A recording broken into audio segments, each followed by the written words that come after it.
All right, so Bernie Sanders going into this debate. This is a big moment for him as he's surging in the polls. By far, him and Biden are the two leaders right now when it comes down to the numbers. It's even more apparent when you look at the early state polling. Biden's around 29%, Bernie's around 25%. So Bernie's only 4 or 5 points down from Biden when it comes to those first days of voting in South Carolina, Nevada, Iowa, and New Hampshire. So he's really close. I expect him to be attacked more as a result. And he's been attacking people more. Everyone except Elizabeth Warren. They still have a treaty, have a truce. They will not go after each other. Maybe that'll come off. I don't know because Warren is struggling right now. She has no base because her base is made up of rich white people and progressives. And she said to progressives, I'm not a real progressive. And all the rich white people went to Pete. So she's struggling. She might attack Bernie. If that happens, all Bernie has to do is bring up Elizabeth Warren. Why did you vote?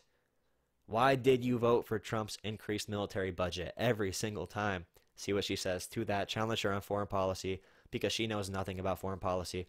Mayor Pete, um, Medicare for all who want it is Mayor Pete's plan, so go at him on that.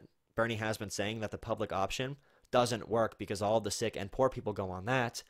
So that system is doomed to fail. The government system will always fail in that scenario, and the rich and healthy people will go to the private companies.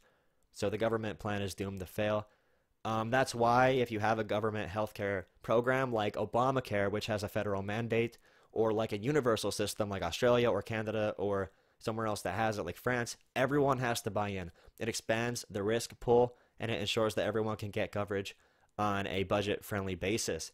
Also, on the free college for all, Bernie needs to use Andrew Yang's argument for a universal basic income for the universal college because Buttigieg says to him, "Why would we give free college to rich people's kids? That's a waste of money. You're trying to help rich people, Bernie. Bernie, you love rich people," which is a crazy argument. But Bernie needs to use the argument Andrew Yang uses for UBI, how it's a lot easier to implement universal programs, easier to implement universal social security. That's why that program's so hard to chop away. Education is hard to chop away. Anything universal sticks. Legislatively, it's hard to tear down upon. That's why we need universal programs. It's easier to get through. There's no small writing that says something off on the bill. The bill doesn't get chopped up as it goes through the channels like Obamacare did, for example, like the ACA did. Another thing with Joe Biden, bring up the wars in Iraq. I think Biden and Bernie might clash a little bit on the Israel policy. Bernie thinks that we should advocate for human rights and care about Palestinians. Biden says the Palestinians aren't humans. That's not really, but Bernie wants to withhold money from Israel to make sure they're obtaining human rights standards and not release it until they do. And Biden says that's insane. So hopefully they clash there. Bernie could say you voted for the wars. Biden, you're a proponent of financial deregulation, all that stuff. Bernie has to attack there. Pete Buttigieg, I forgot about this. Bernie's campaign attacked Pete Buttigieg for being inside a wine cave for a fundraiser with a bunch of big tech CEOs.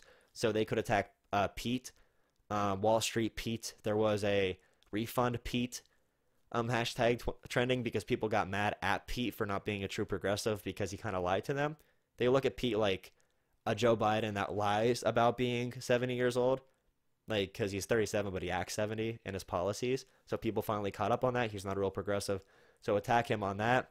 Biden and Buttigieg are going to have to defend big fundraisers, but mostly Buttigieg because of that fundraiser. He's going to have to explain why purity tests are off, and if you take bribes, that's not bad. So he'll have to explain that. Bernie needs to push that hardcore.